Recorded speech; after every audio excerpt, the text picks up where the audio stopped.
Muito bem. Shalom, meus queridos e queridas, né? Estamos aqui mais uma quinta-feira, né, para ter nossa aula semanal gratuita. E essa quinta-feira é feriado, né, no Brasil. É um feriado religioso, tá? O nosso país é um país intitulado, né, em sua maioria católica, e muitos dos nossos feriados no Brasil são feriados religiosos. Então, muita gente está aproveitando quinta, sexta, sábado, domingo, né? Para aproveitar, para descansar com a família e tudo mais. Até porque, né, as pessoas falam do feriado, mas muitas vezes não vivem, né, a religiosidade, a espiritualidade daquele feriado, né? Esse feriado, ele nasceu entre o século XII e o século XIII, mais ou menos, né? Foi uma decisão do Papa Ubaldo, né?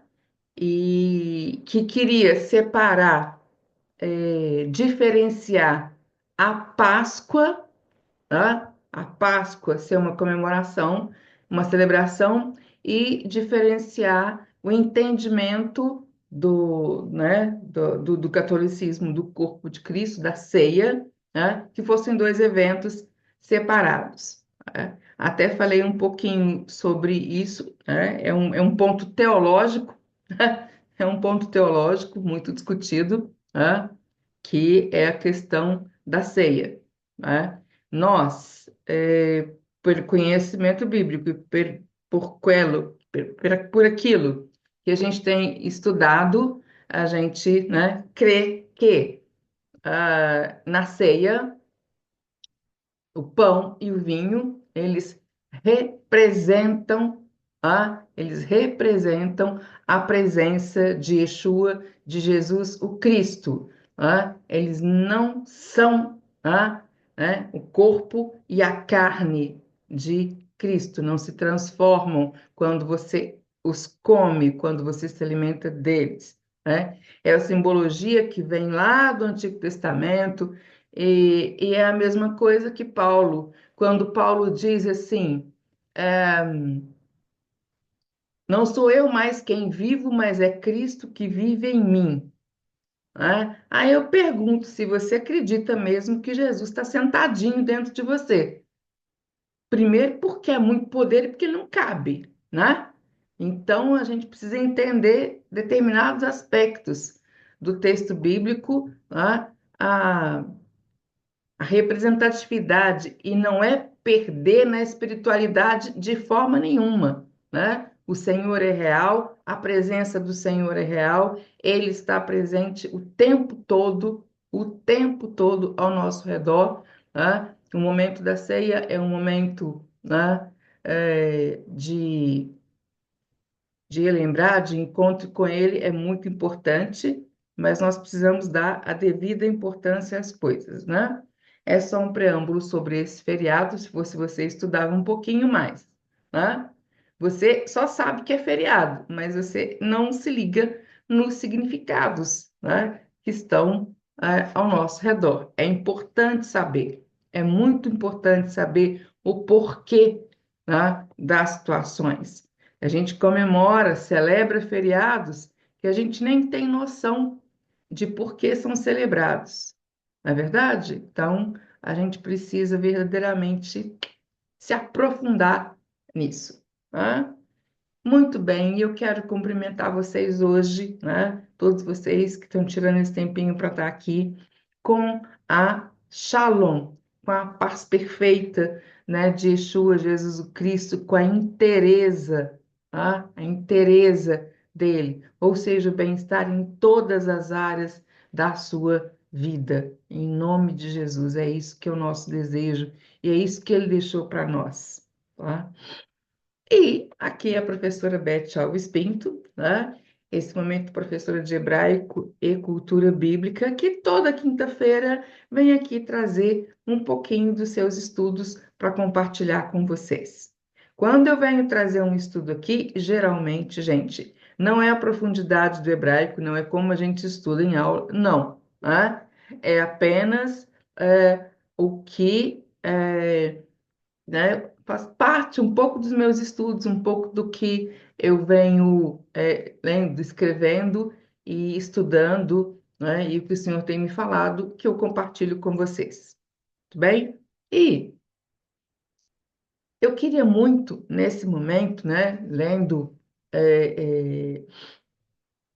principalmente o livro de Números, e vem no coração algo muito forte, né? Algo muito forte. Nós vemos uma tribo sendo separada para adoração, para louvor do Senhor. Uma tribo, né, sacerdotal, a tribo de Levi.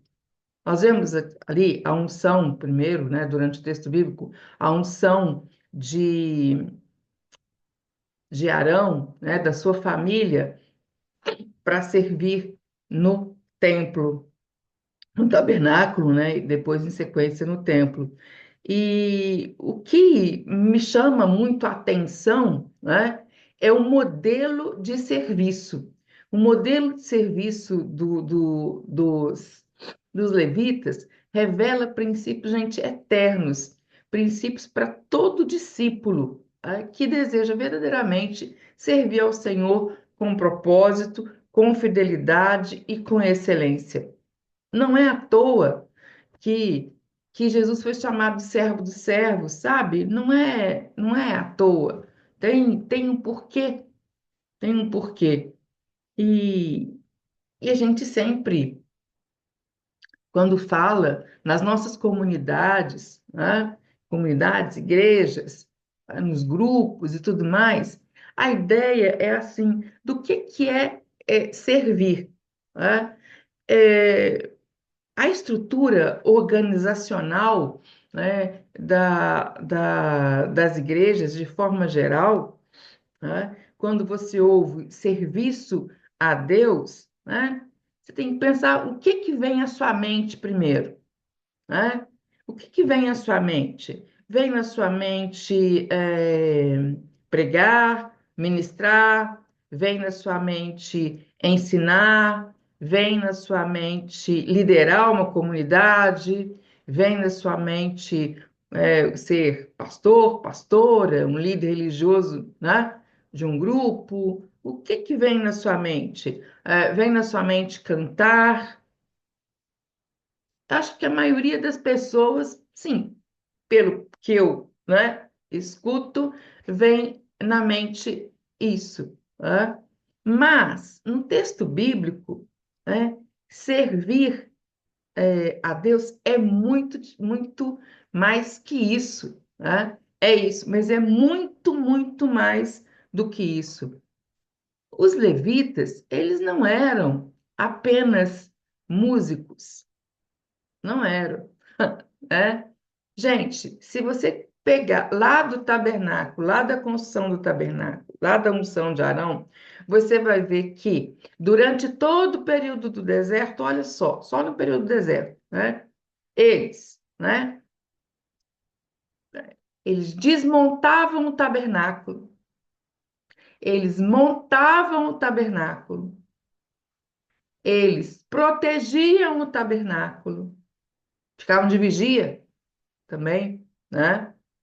Eles limpavam o tabernáculo, eles organizavam o tabernáculo, né? Nos mínimos detalhes,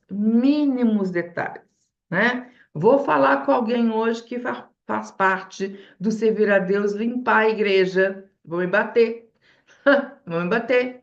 Contrato uma faxineira, paga, é uma empresa, contrata uma faxineira, né? Mas, né, o Senhor nosso Deus, né, ele considerava e considera tudo isso serviço sagrado, né? E os levitas foram escolhidos para servir. Muito bem. Mas o que é, né? Sim, primeiramente, o que é ser escolhido, né, para servir? A gente vai ler um texto, né, lá em Números, onde fala dos deveres dos levitas, né? Tem Números capítulo 3, eu vou ler do verso 5 até o verso 12. Olha só. Disse o Senhor a Moisés: Faze chegar a tribo de Levi e põe-na diante de Arão, o sacerdote, para que o sirvam e cumpram seus deveres para com ele, para com todo o povo, diante da tenda da congregação, para ministrarem no tabernáculo. Terão cuidado de todos os utensílios da tenda da congregação e cumprirão o seu dever para com os filhos de Israel no ministrar no tabernáculo. Darás, pois, os levitas a Arão e a seus filhos. Dentre os filhos de Israel lhes serão dados. Mas Arão e a seus filhos ordenarás que se dediquem só ao seu sacerdócio. E o estranho que se aproximar morrerá. Disse o Senhor a Moisés: Eis que eu tenho tomado os levitas no meio dos filhos de Israel, em lugar de todo primogênito que abre a madre entre os filhos de Israel. E os levitas serão meus. Olha como é interessante isso. Né? Deus consagra Arão e a sua família, né? A família de Arão, como sacerdotes. E todo o serviço, né, ali do tabernáculo, de tudo, feito, o apoio geral, feito pelos levitas. Todo o apoio feito pelos levitas. Né? Ao mesmo tempo, Deus fala que os levitas são dele, né? São propriedade dele, são dele. E que, né, em todo lugar do primogênito que abre a madre, ele tinha escolhido os levitas. Ou seja, na verdade, o que o Senhor está dizendo é que todo primogênito é dele, ok? Todo primogênito é do Senhor. Até por isso, quando nasce o primogênito, tem uma oferta para o primogênito que vai levar no templo, né? No oitavo dia. Agora, presta atenção. Em termos de serviço, né? O que que aconteceu? Ele ficou com a tribo de Levi e abriu mão dos primogênitos. O que está escrito aqui? Eis que tenho tomado os levitas do meio dos filhos de Israel, em lugar de todo primogênito que abre a madre entre os filhos de Israel. Os levitas são meus. Entendem isso? Né? O Senhor tem um relacionamento muito especial com os primogênitos. Né? É o primogênito que vai comandar a casa, né? A bênção vai para o primogênito, a porção dobrada é para o primogênito, ok? No caso do serviço, ele abre mão dos primogênitos e dá esse serviço à tribo de Levi. Ou seja, os levitas são meus. Né? Deus escolheu os levitas entre todas as tribos, mas eles não foram escolhidos, né? É, para privilégio. Não é privilégio. Não, não é privilégio. Né? É uma questão de responsabilidade. Tá?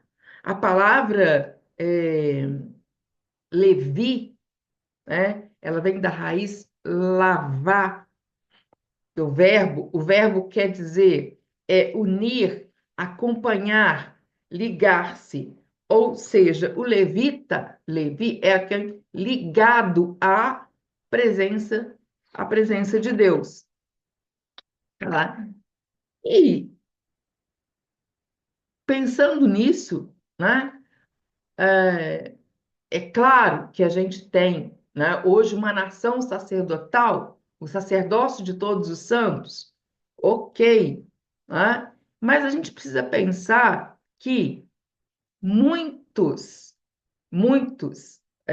querem o palco, o destaque, o aparecer. Mas os levitas, eles nos ensinam que o verdadeiro chamado, né, não começa com visibilidade. Não, de jeito nenhum. Começa com disponibilidade. Eles tinham turnos de trabalho, né? Para não sobrecarregar, eles tinham turnos de trabalho. Quando eles não estavam ali, eles estavam cuidando da família deles. Então, eram turnos. E, biblicamente, a gente consegue calcular os turnos, ok? Tanto no Novo Testamento quanto no Antigo Testamento, a gente consegue ler com atenção e calcular isso. Então, né, basicamente, o que é importante, né, que é, o levita é alguém extremamente ligado ao serviço e à presença do Senhor, né? E que a questão dele básica é a disponibilidade. E ele não é só um cantor, né? O tribo de Levi não é só um cantor. Muito bem. E depois, a gente precisa, em segundo lugar, falar de chamado, função e propósito. Porque chamado, função e propósito não são a mesma coisa, ok? Não são a mesma coisa. Né? Chamado. Se eu tomar como base o texto do Antigo Testamento, o texto que eu li, todos os filhos de Levi foram chamados. Aí passamos para a função. Mas nem todos faziam a mesma coisa, de acordo? Nem todos faziam a mesma coisa. Cada um tinha sua função. Né? Vou dar um exemplo. Coato carregava os objetos sagrados. Gerson cuidava das cortinas. Merari transportava as escrituras. Cada um tinha uma função. Agora, o propósito, tá? O propósito era um só. O propósito era único. E o propósito era, né, sustentar a presença de Deus no meio do povo. Ou seja, eles eram o sustentáculo, o suporte para tudo que fosse necessário para preservar, né, o tabernáculo, o templo, que era a presença de Deus no meio do seu povo. Muito bem. Hoje, chamado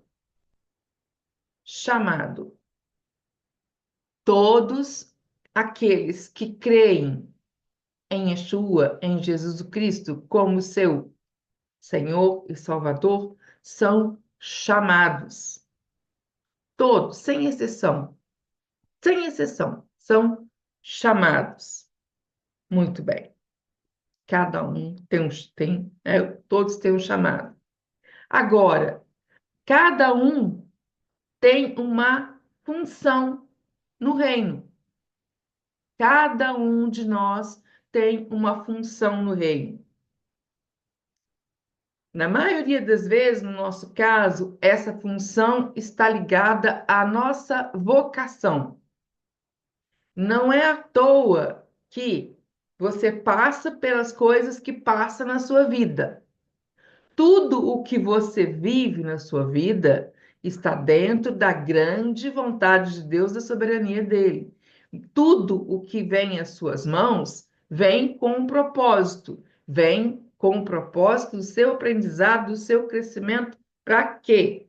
para que você exerça a sua função, ok? Muito bem. A minha função é de ensino, tá? Mas tem momentos que eu aconselho, né? Agora, eu tenho outra função, né? Eu tenho várias. Eu tenho a função de ser mãe, de ser esposa, de ser filha, de cuidar de uma casa, de ser a estrutura, né? Ou seja, a mulher sabe, edifica a sua casa. Então, eu tenho um número de funções na minha vida. Todas essas funções, elas são essenciais para o reino. Então, não pense que, né, casa arrumada não é de Deus. Casa arrumada é de Deus, porque testifica, né, a presença de Deus na sua casa. Deus não é um Deus de desordem, de bagunça, de confusão, de barulho, né? Sim. Então, casa organizada tem cheiro de Deus, meninas. Ok? Ponto. Casa organizada tem cheiro de Deus. Desorganização, não. Né? Os filhos bem cuidados têm cheirinho de Deus. Sim, um marido bem cuidado tem cheirinho de Deus. E uma mulher bem cuidada pelo marido tem cheirinho de Deus.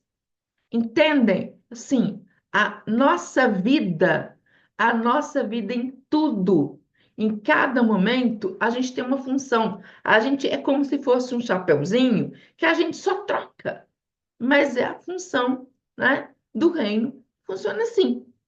Muito bem, tá? São as várias funções. Se a gente for falar só da igreja, enquanto organização e tudo mais, né? Sim, tem função, né? Mas tem gente que pergunta assim: você não trabalha na igreja? É, sim,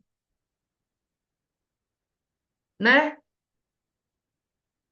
Não é a função, né, nossa no reino, não é só né, o que tem para fazer na igreja. Não, não. Tá? E tem que ter turno, não pode ter sobrecarga, porque se tiver sobrecarga, não é de Deus, ok? A gente vive é na casa da gente, não é dentro da igreja. A gente vive na casa da gente. Tá? Ali a gente vai para congregar, para ficar um pouco com os irmãos, para ficar um pouco com os irmãos, né? Ok? Muito bem. Mas cada um tem sua missão. Então, essa história de largar o que você tem para fazer, para assumir funções na organização igreja, é um pouco, sim, discutível, tá? Você, a vida da gente ela precisa ser pautada é na palavra de Deus. É na palavra de Deus, ok? Muito bem. Aí fala de propósito, né? Em caso de propósito, nós temos um único propósito, tá? Que é exatamente, no nosso caso, né? Testemunhar, levar as boas novas para as pessoas. O conhecimento, né, de Yeshua, Jesus Cristo, como o Senhor e Salvador. E a gente faz isso de vários modos, mas o propósito, né? Que os vários modos são uma função, mas o propósito é um só. O nosso chamado é universal, nossa função pode ser diferente um do outro. Graças a Deus por isso, né? Se todo mundo gostasse do amarelo, ia ser muito difícil. Mas o propósito é glorificar a Deus, tá? É uma pergunta, assim, para que que eu existo, né? Por que que eu nasci? Eu nasci para glorificar o nome de Deus, gente. Mas só, não tem outro motivo. ok? Não tem outro motivo. Não precisa colocar outro motivo acima, não, porque não tem não, tá? Quando a gente confunde função, propósito, a gente acaba ficando frustrado, tá, gente? Então, assim, né, saber exatamente entender o que é propósito, tudo direitinho, a gente faz tudo com mais alegria em qualquer lugar e em qualquer função, né? E isso é muito importante, né? Louvar a Deus com alegria em qualquer função, tá? Muito bem. O terceiro ponto, a gente precisa entender o significado de serviço no pensamento hebraico, né? O pensamento bíblico, porque é muito diferente, como eu estava falando, do que a gente pensa que é, né? O servir. A palavra avodá, né, que é trabalho, é serviço, né, ela está, sim, né? O significado também é adoração. Então, no hebraico bíblico, não tem diferença entre trabalhar, servir e adorar, sabe? É tudo juntinho. É, é interesa. Estou falando interesa, sabe? Interesa. É o bom estudante, o bom trabalhador, né? A boa dona de casa, né? E o bom cantor lá no grupo do culto é a mesma coisa, sabe? É tudo na mesma massa, que é assim que Deus vê. Deus não tem separação daquilo que você é lá na igreja, na sala de aula, não, né? Não. Em qualquer lugar é a mesma coisa. Em qualquer lugar, né? Em qualquer lugar. Ou seja, nós nos movemos, respiramos e fazemos é nele. Então não tem como. É em todo tempo, né? E essa mentalidade, ela precisa ficar muito clara para nós.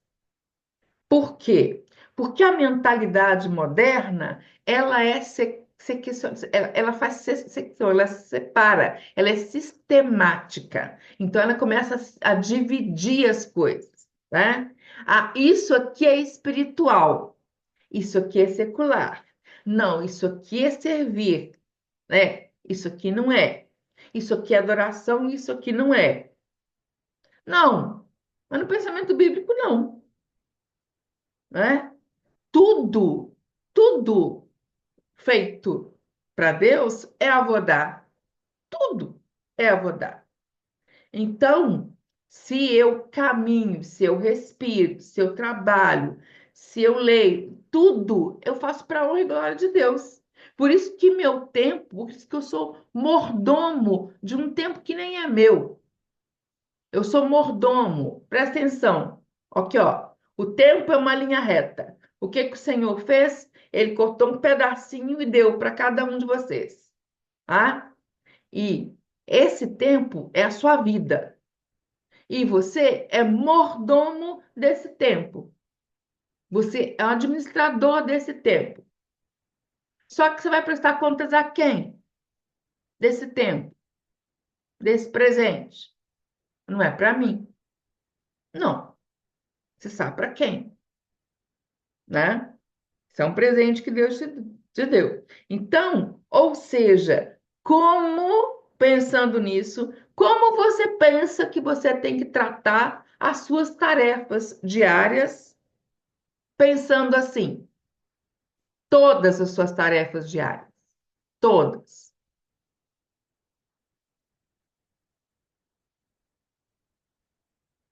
né? Com alegria, com prazer, né? Tudo que a gente faz sim para o Senhor, não é? Com alegria e com prazer? Então, né? Muito bem. Que a gente aprenda esse significado, né, bíblico, do servir. Agora, tem um outro ponto, né, em se falando de servir ao Senhor, que é a preparação, ok? Os levitas, eles se preparavam para servir ao Senhor. Então, eles eram separados, eles passavam por uma purificação, eles passavam por um treinamento, né? E é claro que isso exigia, claro, responsabilidade. Eles não serviam ao Senhor de qualquer maneira, né? Todo mundo conhece a história de Nadab e Abiú, né? Fogo estranho no altar, ou seja, a presença de Deus exige reverência, reverência. Então, isso quer dizer que, em primeiro lugar, vamos pegar o âmbito de lidar com a palavra de Deus, ok? Exige preparação, porque uma coisa é você todos os dias pegar a sua Bíblia, abrir e fazer seu devocional, né? E aprender do Senhor e orar, ótimo, maravilha, tá? Outra coisa é você, né? É você ensinar, é você, né, pregar, é você discipular. Você tem que estar preparado para fazer isso. Você tem que ser treinado para fazer isso. Não é brincadeira. Não é brincadeira. Ninguém pode abrir a boca para falar da palavra de Deus sem estar preparado, sem ter um mínimo de estudo para fazer isso. Não. É, é muito engraçado porque quando a gente fala da palavra de Deus, é, olha só, os padres, eles estudam, se eu não erro, se eu não estou errada, pelo menos uns 8 anos. Pelo menos eles estudam muito, mas muito, de verdade. Dedicados, e não é a coisa de ir lá estudar, não. Eles entram para um seminário e vão lá estudar, ok? E ficam ali, enclausurados, estudando. Muito bem. Aí, depois, né, veio o movimento de pré-reforma e reforma, ali em torno de 1500, que começou lá para 1300, mas vamos botar ali 1500, né? Aqueles que estavam à frente desse ministério, ou seja, eles não queriam criar uma nova igreja, eles queriam que o povo tivesse acesso àquilo, e que, na verdade, né, tudo que fosse idolatria fosse tirado da Igreja Católica e que verdadeiramente se tornasse aos princípios, digamos, do primeiro século, digamos assim, né? Era o desejo, tá? Não era só as 95 teses de Lutero, era muito mais coisa, mas, né? Vamos lá. O que que aconteceu? Eles eram estudados, tanto Lutero, quanto Calvino, quanto Zwingli, qualquer um deles, né? Eram pessoas que conheciam a palavra de Deus. E aí, depois disso, né, o protestantismo nasceu com 4 vertentes principais. 4. E essas vertentes eram vertentes que sempre, em primeiro lugar, o conhecimento da palavra, ou seja, para chegar a ser um pregador, tá, a pessoa estudava um pouquinho, sabe? E com o tempo, o que que foi acontecendo? Tá? Isso é uma situação cultural também, ok? Muito cultural, tá? Com o tempo, cada dia cada dia, né, se estuda de menos. Então, tem gente que converte hoje, né, amanhã já está no altar com a Bíblia na mão ministrando. Dá medo, dá muito medo, mas como dá medo, porque o tanto de heresia que sai nesse planeta, gente, não é à toa que o Brasil tem mais de 5.700 denominações. Porque um não concorda com o outro num ponto que é, às vezes, de narrativa, nem é doutrina, ele vai e abre uma portinha para ele. Aí o outro vai, não concorda com o outro, abre uma puta portinha para ele. E aí a gente tem uma porta em cada esquina, quando não tem duas no mesmo, né? No mesmo quarteirão. Então, o que isso mostra? Que, na verdade, cada dia que passa, realmente o remanescente que permanece fiel à palavra vai diminuindo. Por quê? Essa estrutura que a gente chama de igreja, ela vai sendo corrompida, ela vai sendo, né, o sincretismo religioso entra nela, e aí fica difícil saber o que é verdade e o que não é. E tem muito lugar que já está assim. Tem mais filosofia, psicologia do que a palavra de Deus. Tem até mais cabala, né, que nasceu no século XII, do que a palavra de Deus. Hoje, quando a pessoa me fala que é um judeu messiânico, eu já morro de medo, porque para mim, o que ele estuda é a cabala do século XIII, não é nem a palavra de Deus mais. Então, a gente precisa entender que a gente não serve ao Senhor de qualquer maneira. E eu só posso caminhar dentro daquilo que eu conheço. A luz é a palavra de Deus. E se os meus pés devem caminhar na luz, se eu não conheço, como que eu caminho? Como que eu ando na luz? O meu caminho serão trevas, porque eu não conheço. Graças a Deus, né, que Deus nos dá, sim, o Espírito Santo que nos leva, a esse estudo e que nos corrige, né, e caminha conosco, porque não é uma coisa fácil, não.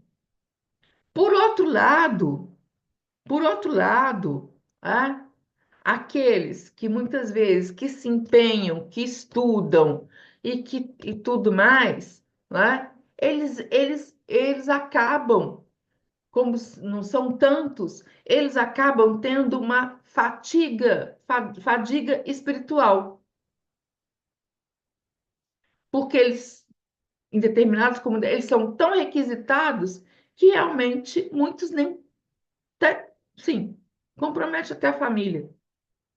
A gente precisa prestar atenção nisso. A gente vive numa cultura de improvisação. Improvisação.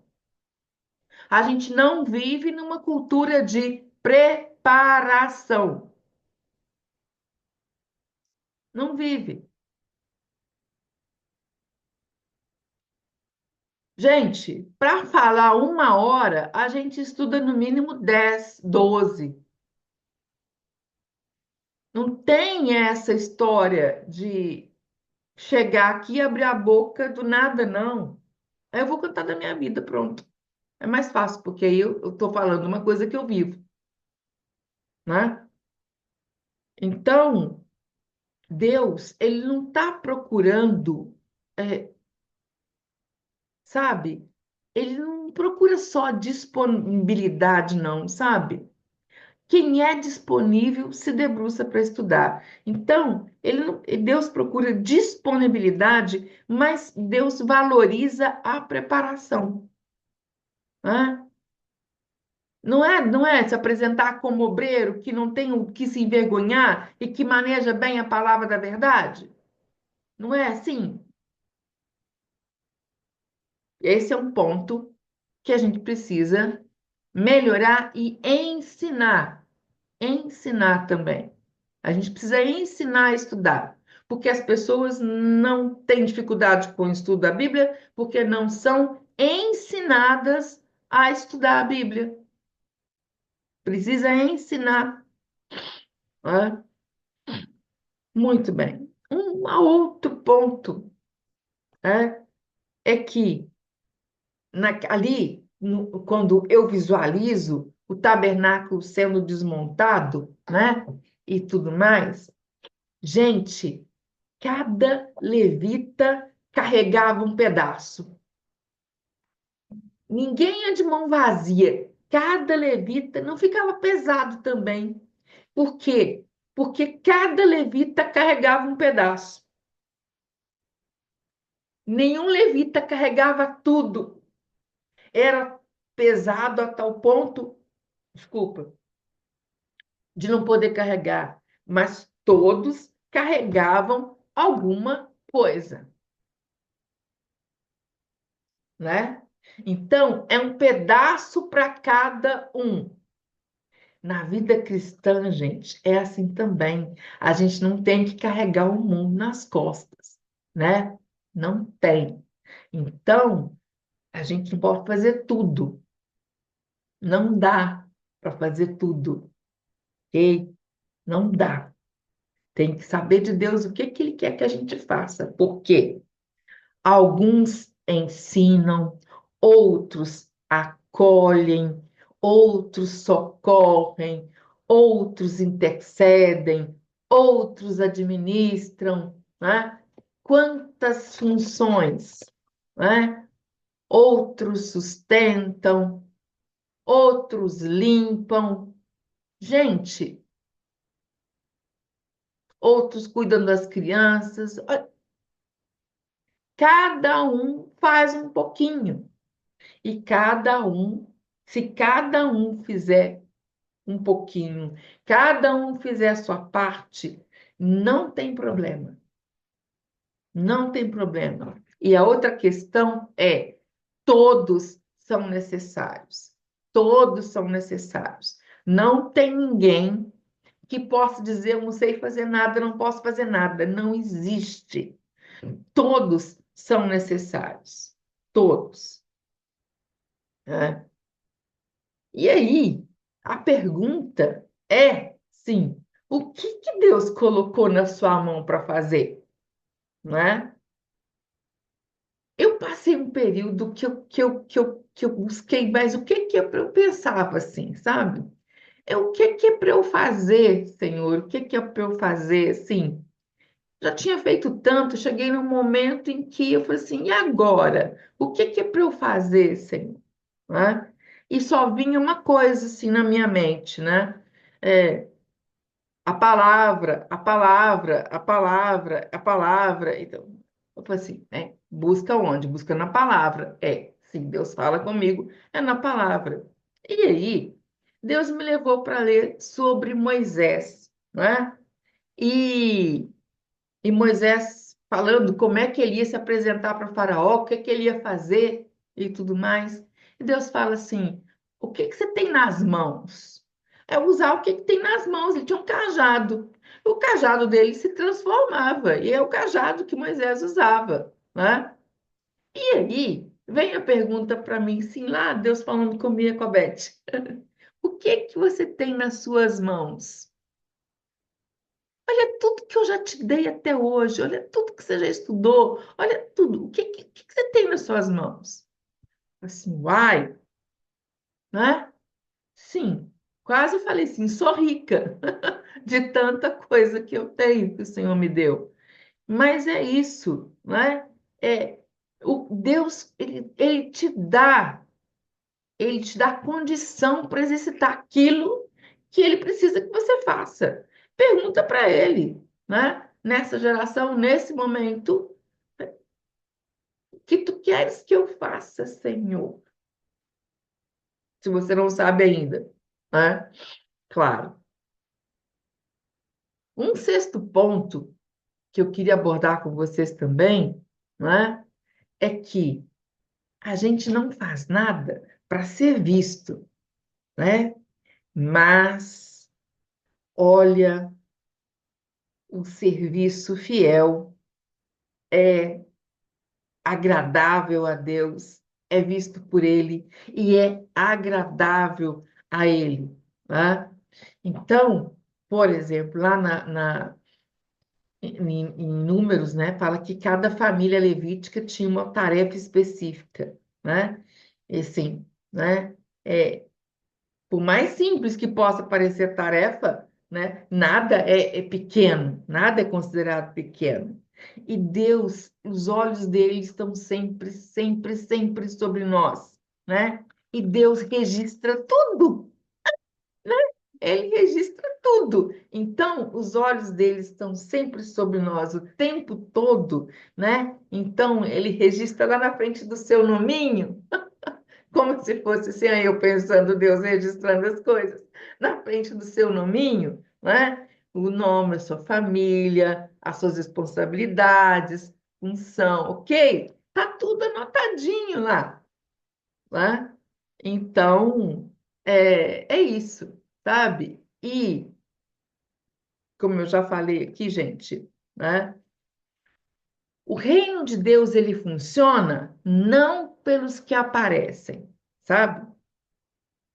É por aqueles que permanecem fiéis.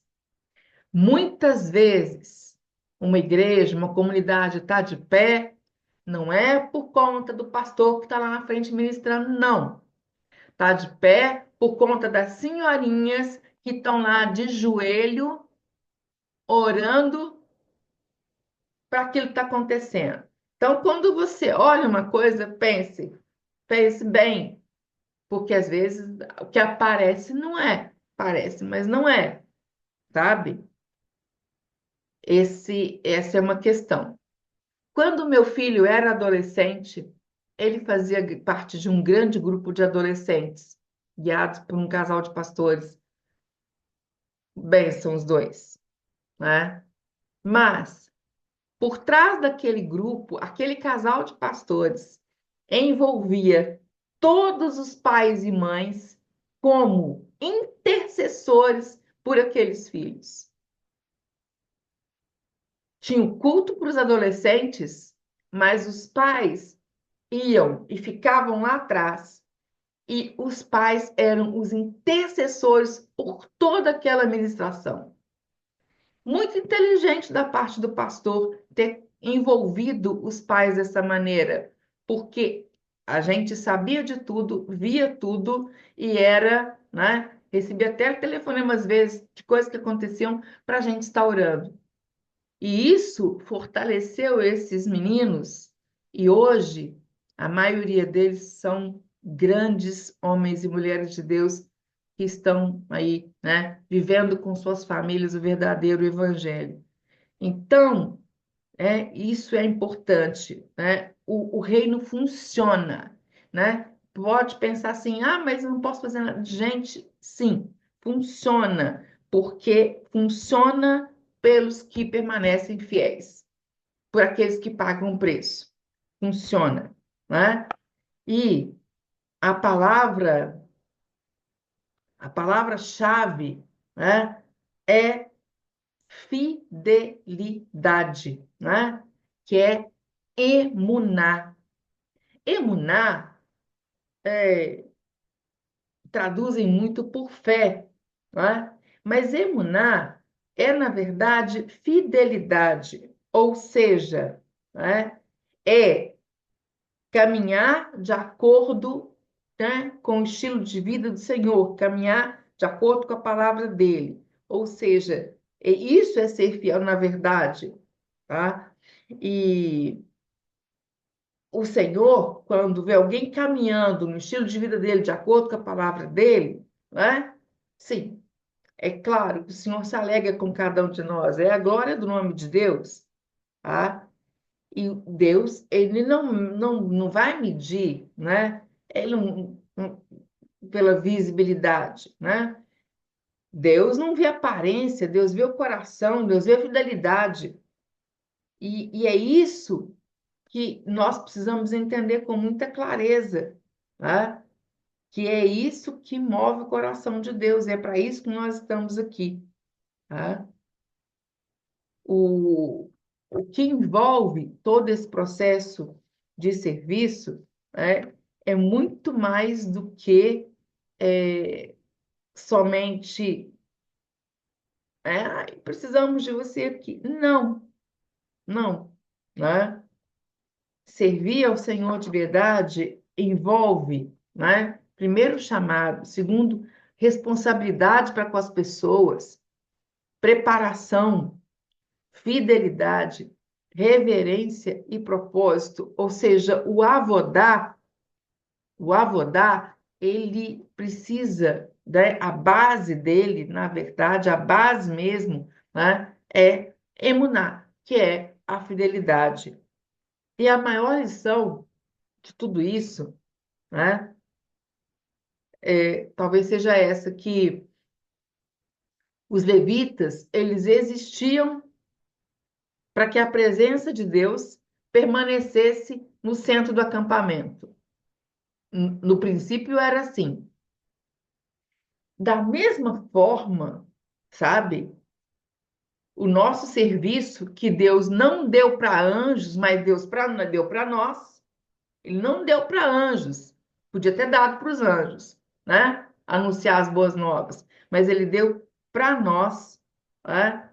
Ele só faz sentido hoje quando ajuda a manter Deus no centro da nossa vida e no centro da vida das pessoas. Ele só faz sentido assim, né? E isso é o que a gente precisa pensar. Se verdadeiramente a centralidade, né, se ela é, né, cristocêntrica, se verdadeiramente estamos fazendo com a mente um pensamento, né, na glória de Deus, né? E são perguntas que precisam ser feitas, né? Se Deus olhasse para a minha vida hoje, para a sua vida hoje, ah, com o que que a gente está pensando disso tudo? A gente estaria mais preocupado com reconhecimento ou com um serviço? Serviço de verdade, né? E a gente, é só lembrar que o Senhor nos abençoou para isso, né? Com a mesma bênção que ele falou para Arão para abençoar o povo, ele nos abençoou, né? E para terminar, é isso, né? O Senhor nos abençoe e nos guarde. O Senhor faça resplandecer, né, o rosto dele sobre nós, tenha misericórdia de nós, né? Sobre nós, ele levante o seu rosto e nos dê a paz, a shalom, né? A shalom. Né? Que o Senhor faça isso verdadeiramente por nós e que a gente pense verdadeiramente em todas as nossas atitudes, em todas as nossas ações, se estamos servindo a Ele, né? Ou a nós mesmos, ou a nós mesmos. Né? É isso que a gente precisa saber e ter no coração de verdade, sabe, gente? É, tem muito tempo que eu aprendi com Deus que é assim, né? Que a gente precisa ser verdadeiro. O que você é, você é. O que você é, você é. Sabe? Não, não tem escapatória. Não tem. Eu, então, que cada um de vocês possa pensar nisso, né? E que durante essa semana vocês possam, em tudo, servir o Senhor com alegria. Em tudo. Tá bom? Né? Que o Senhor abençoe e guarde vocês. A gente se vê na próxima semana com a graça de Deus, né? Vai ser dia 11 de junho, véspera dos Dias dos Namorados. Gente, lembrei. Agora eu lembrei. Olha só, duas coisinhas. Tá? Primeiro, tá? a gente está com um workshop aberto de Shavuot, né, a tabernáculos, nesse caminho, nesse tempo de colheita, então a gente já está falando disso rapidinho, né? O link está na bio, aí tem no link lá na bio, tem falando tudo, né, do contexto, do que vai acontecer. E na próxima semana, né, é, no horário da nossa aula, eu vou estar indo com meu marido para um lugar chamado Aosta, no norte da Itália, porque ele está fazendo 50 anos de que ele fez o serviço militar. E a turma que ele fez o serviço militar, né, vai estar toda lá, com as esposas, famílias, eles vão fazer uma comemoração. E é exatamente no dia 11. Então, como a gente vai estar em viagem, eu vou gravar a aula, ok? E eu vou disponibilizar o link lá no grupo de alunos das aulas semanais, e também vou colocar no Instagram, no History, tá? Vai estar no YouTube, então fica fácil, ok? Não vou deixar, porque vai ser um momento maravilhoso. É? Eu não preocupo de ser dia de Copa, não tem problema. Pode ter jogo, pode ter o que quiser, assiste depois. Eu não tenho nada disso. Eu faço o que Deus mandou, gente. Mandou, né? É feriado hoje, né? Tá aqui, é feriado.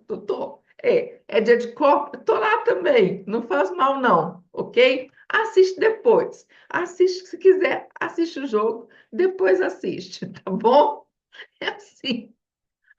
Bem, o Senhor abençoe e guarde vocês, né? Até a próxima semana. Mesmo Bete Hora, mesmo Bete Canal, mesmo que seja aula gravada. Tchau! Shalom!